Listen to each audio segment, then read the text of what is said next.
Life cycle planning. We can often develop financial plans around the idea that our clients tend to have a financial planning life cycle.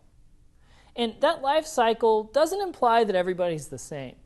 But if you look at 1,000 families who are 29 to 31 years old and have young kids, and you look at 1,000 families who are 45, maybe we've got kids in the high school area, you'll start to see some common themes along the way. So we call this life cycle planning, and what we find is naturally, as financial advisors age, their clients tend to age with them. And not to say young advisors don't work with retirees, but we kind of mimic that life cycle as well. So the first stage in the life cycle is what we call early career. Right? So ages kind of 25 to 35, and we have young families.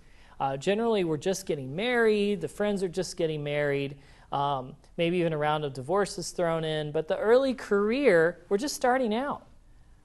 I may change my occupation in the early career stage 2, 3, 4, 5 times.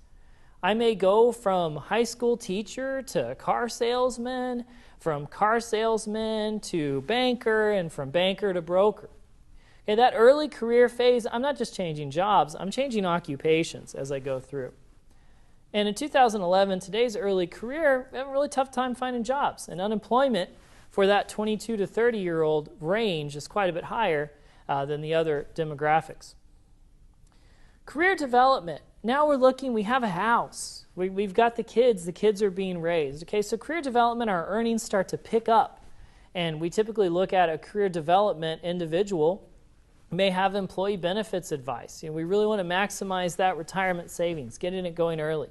Our need for life insurance is paramount once we have kids in the picture, and at career development, we normally will if we did an early career.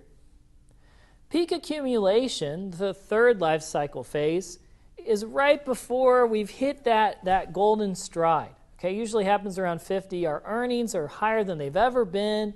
The kids may be at college, so we have the college expense to worry about. Or they're done with college. And so peak accumulation, we really are starting to have the last golden years before retirement. So we better really start squirreling it away. Pre-retirement, sort of our golden zone before retirement. We're going to start 3 to 5 years before retirement. We're going to go ahead and start reallocating the portfolio. We're going to start making decisions and say, all right, well, you're 62, you want to retire at 65. Let's start making some of these decisions, easing into it. We can remove quite a bit of interest rate and timing risk from an investment portfolio if we start to reallocate during the pre-retirement phase. Lastly, retirement. Now I realize that we have different needs for elder individuals, and there's other courses at the American College that focus in on that. So for the life cycle planning, when we hit retirement, and retirement ages are ever moving. 62 to 66 today may very well be 70 to 76 tomorrow. When we hit retirement, we look more at producing income and distributing a portfolio instead of maybe accumulating.